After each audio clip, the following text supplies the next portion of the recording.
ஹாஸ்பிட்டலில் போஸ்ட்மார்ட்டம் பண்ணி மார்ச்சரிக்கு அனுப்பின ஒரு டெட் பாடி அடுத்த நாள் காலையில் வந்து பார்க்குறப்போ ஜிப் லாக் ஓப்பன் ஆகி நோஸில் கட் ஆகி உடம்புல நிறைய காயங்களோட ரத்தங்களோட இருந்தால் அவங்களுக்கு எப்படி இருக்கும். ஸோ அந்த மாதிரி தான் இது நடந்தது. 2007 to 10 ஒரு 80 வயசு லேடி வந்து போஸ்ட்மார்ட்டம் பண்ணி அவங்கள மார்ச்சரிக்கு அனுப்பியிருக்காங்க. ஸோ அவங்களுக்கு ஒரு ஹார்ட் அட்டாக் வந்திருக்கு அப்படின்னு சொல்லிட்டு அடுத்த நாள் காலையில் அந்த பாடியை மார்ச்சரியிலேருந்து ஓப்பன் பண்ணி பார்க்குறப்போ அவங்களுக்கு போட்டிருந்த ஜிப் லாக் அந்த ஒரு பேக்கில் தான் பேக் பண்ணியிருப்பாங்க ஃபாரின் மார்ச்சரிஸ்லாம். ஸோ யூஎஸில் அந்த ஜிப் லாக் ஓப்பன் ஆயிருக்கு, நோஸில் கட் ஆயிருக்கு, உடம்புல நிறைய இடத்துல தழும்புகள் வந்திருக்கு. என்ன ஆயிருக்கு அப்படின்னா அவங்கள விட்டுட்டு போன அடுத்த செகண்டில் அன்கான்ஷியஸில் தான் இருந்திருக்காங்க. அவங்க சாவலை. கான்ஷியஸ்னஸுக்கு வந்து திரும்ப அந்த கவரை ஓப்பன் பண்ண ட்ரை பண்ணியிருக்காங்க.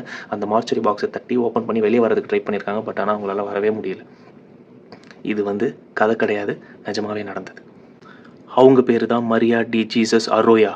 இந்த லேடி அவங்களுடைய ஃபேமிலி இந்த மாதிரி இருக்குது, அவங்களுடைய டெத்தில் ஏதோ மர்மம் நடந்திருக்கு, மிஸ்டீரியஸான விஷயம் நடந்திருக்குன்னு சொல்லிட்டு போலீஸில் கம்ப்ளைண்ட் பண்ணுறாங்க. அந்த ஹாஸ்பிட்டலில் சூ பண்ணுறாங்க. ஸோ இது ஒரு பெரிய இஷ்யூ ஆகுது, மிஸ்டரியாகவே முடியுது. இதை பற்றி நீங்கள் என்ன நினைக்கிறீங்கன்றத கமெண்ட்டில் சொல்லுங்கள்.